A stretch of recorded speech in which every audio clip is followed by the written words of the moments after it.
those sets to 1, 6-1, 4-6, 6-2.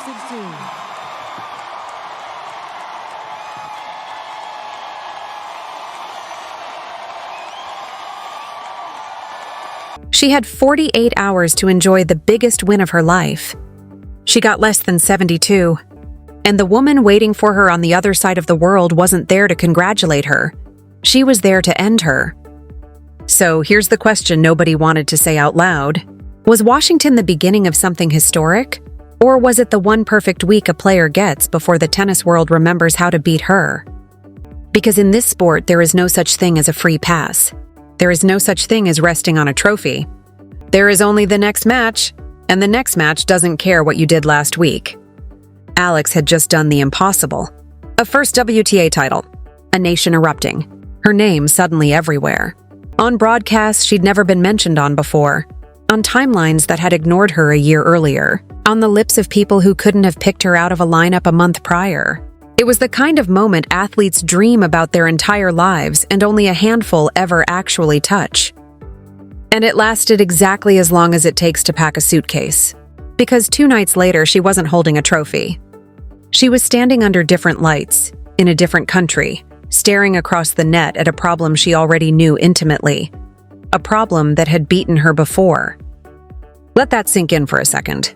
Not a stranger. Not an unknown. A player who had already found the blueprint to beat her once this season, and now had a courtside seat to watch her try to defend a reputation that was barely a week old. If you're waiting for the moment this turns into a simple underdog story, stop waiting. It isn't one. It's something far more dangerous. It's a psychological trap, and every single person inside that stadium in Toronto could feel it tightening before the first ball was even struck. Because here's what almost nobody talks about when they talk about breakthrough champions. The trophy isn't the hard part. The trophy is the reward. The hard part is what comes immediately after, when your body hasn't recovered, when your mind is still replaying the celebration, when reporters are still calling, when sleep is a luxury you haven't had time for, and somehow you're expected to walk onto a court and be just as sharp, just as dangerous, just as unshakable as you were during the best week of your career.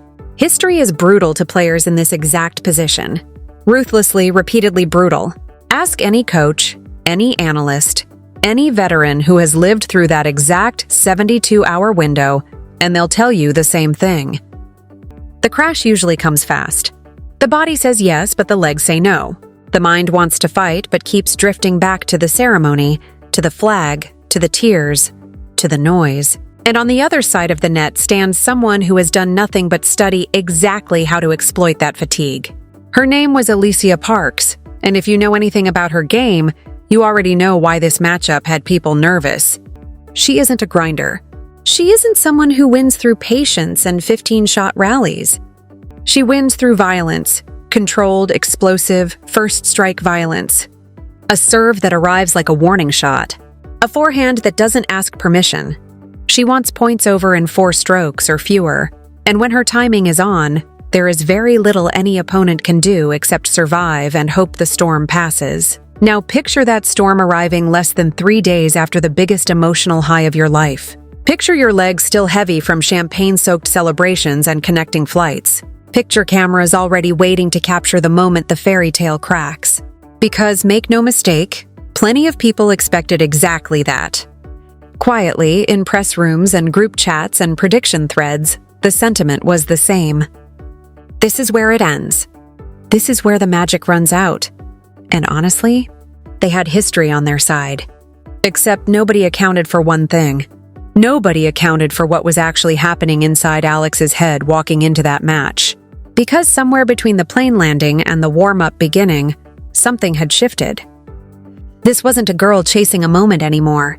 This was a girl who had already touched the thing she'd spent her whole life chasing. And touching it had changed the wiring completely. Fear works differently once you've already done the impossible. It's harder to be intimidated by pressure when you've already survived the exact kind of pressure that broke players twice your experience. The stadium didn't know that yet. The crowd didn't know that yet. Even Parks, standing across the net with her championship pedigree and her season-opening win already banked, didn't fully know that yet. But she was about to find out. The warm-up ended. The applause rolled through the stands in waves, flags snapping in the wind, families who had traveled hours just to be in the building, kids clutching handwritten signs with her name spelled out in marker. All of it gone in an instant the second the umpire called time, because once that word leaves the chair, none of the noise matters anymore. Just 18 meters of hard court and two completely different missions. One player trying to prove her breakthrough was real, one player trying to prove it was a lie. And then, the first point began, and something immediately felt off. Off in the best possible way if you were rooting for the underdog turned favorite, because the player stepping into that first return wasn't dragging, wasn't hesitant, wasn't playing like someone running on fumes and adrenaline crashes. She looked locked in, sharp, almost eerily calm, like she'd already decided how this was going to go before she'd even walked onto the court. It threw everyone off rhythm. The commentary team, the crowd, even her opponent, who had clearly built a game plan around exploiting exhaustion that simply wasn't there to exploit. But don't relax yet, because Parks didn't get to that stage of her career by folding after one shaky game. Within minutes, she reminded the entire stadium exactly why she's considered one of the most dangerous ball strikers in the sport. A serve that practically hissed past the service line. A forehand redirected with such force the ball seemed to skip off the court.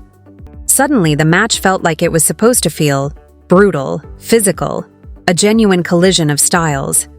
Power against precision, explosiveness against patience. And for a stretch, it looked like brute force might simply be too much to handle. This is usually the part of the story where the favorite starts cracking under the weight of their own hype. This is usually where fatigue creeps in, where unforced errors multiply, where commentators start using words like concerning and worrying. Instead, something almost imperceptible began happening, so subtle you had to be watching closely to catch it. She stopped trying to match power with power. She started absorbing it, redirecting it, turning borrowed pace into controlled, punishing depth that kept landing millimeters from the baseline, over and over, like a slow-closing trap nobody on the other side of the net could see forming. Every heavy shot that came her way went back with something extra on it. Every short ball got punished. And little by little, the free points that had been fueling her opponent's aggression simply disappeared. You could see the shift before the scoreboard even reflected it. A player who wants first-strike tennis and suddenly can't find first-strike tennis starts making decisions out of frustration instead of strategy. The targets get smaller, the margins get tighter, the unforced errors start creeping in, not because the talent disappeared, but because the rhythm did. And rhythm, once it's gone in a match like this, is brutally hard to get back. Then came the moment that changed the emotional temperature of the entire stadium. A loose service game. A return that landed exactly where it needed to. A rally that stretched on just long enough to force one final mistake. Breakpoint. Silence. The specific kind of silence that only exists in a packed stadium holding its breath. The serve came in like a threat. It came back anyway. The rally kept going. 5 shots, 7, 9, and then finally, the shot that had been sitting just outside the lines all match finally sailed past them for good. The break arrived, and with it, a sound that seemed to shake the entire building. But here's the thing nobody in that crowd realized in the moment. The loudest roar of the day hadn't happened yet. Because momentum in tennis is a fragile, temperamental thing, and Parks wasn't about to let one bad game define the entire afternoon. She adjusted. She got aggressive on return, stepping inside the baseline, taking time away, hitting flatter and harder, refusing to let the match slip away without a fight. For a few tense games, the entire complexion flipped. The pressure that had briefly shifted sides came rushing right back. The crowd went quiet. Even the commentary picked up that unmistakable edge, the sense that this was the real test, the moment that would define whether Washington was destiny or coincidence. And this is exactly the kind of moment that has broken players before. One rushed decision, one emotional overreaction, one shot taken purely out of panic instead of purpose, and an entire match can slip away in the span of 2 games. So what did she do instead? She slowed everything down. Not with delays, not with gamesmanship, with composure. With patience that felt almost unnatural for someone barely 3 days removed from the emotional peak of her life. She trusted the exact style that had carried her to a championship the week before. Deep returns, heavy margins, patient construction, shot after shot after shot until her opponent was the one forced to take the risk. And risk eventually breaks down. A forehand clipped the net. A backhand drifted just long. A double fault arrived. At the worst possible time. None of these were isolated accidents. They were the accumulated weight of a plan working exactly as intended. You could see it building on the sideline, too. A glance toward the coaching box. A frustrated adjustment of the racket strings. Small tells that usually mean one thing in this sport. The player under pressure is starting to feel it, and the player applying that pressure knows it. And through all of it, there was almost no visible reaction from the other side of the net. No fist pumps after every point. No emotional outbursts. Just relentless, unshakable focus.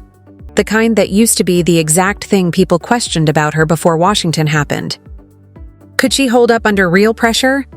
Could she close matches when the moment demanded it instead of just competing admirably and falling short? Toronto was answering that question in real time, point by agonizing point. The tactical battle kept intensifying. One player wanted chaos, fast points, abrupt finishes, no time to think. The other wanted control, long exchanges, extended rallies, forcing decisions under duress. And slowly, painfully for the other side of the net, control started winning. Rallies stretched from 5 shots to 8 to 12, sometimes longer, each additional ball tightening the vise a little more. Then came the game that finally cracked everything wide open. A service game that had to be held and wasn't. A double fault at the worst possible moment. A deep return that forced an error.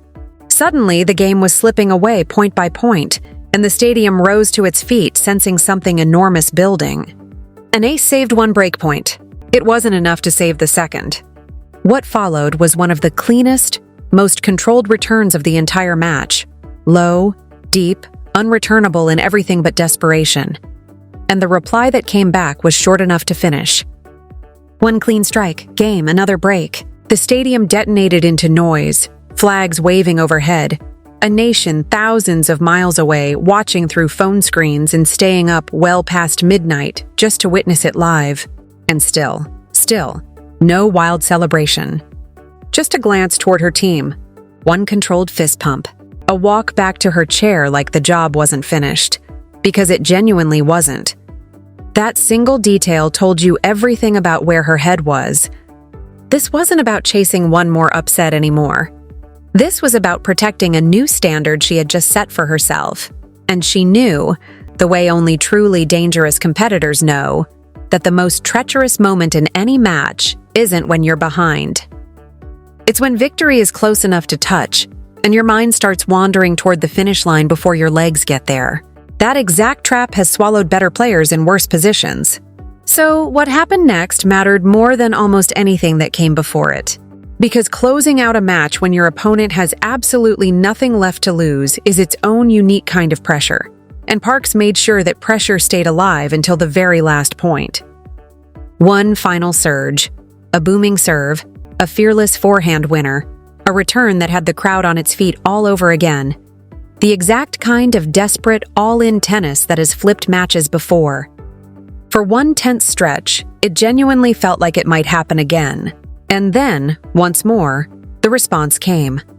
Not with panic, not with hero ball heroics, but with the same discipline that had carried the entire match. A deep return, a patient exchange, a change of direction at exactly the right moment. And just like that, the player who had been dictating was suddenly defending again, and everyone in that building could feel the outcome tilting for what felt like the final time. Match point arrived, and the entire stadium seemed to inhale at once. One last serve, one last return. A rally that stretched out just long enough to feel unbearable. 3 shots, 5, 7, until finally, a shot aimed for the line drifted just far enough away from it.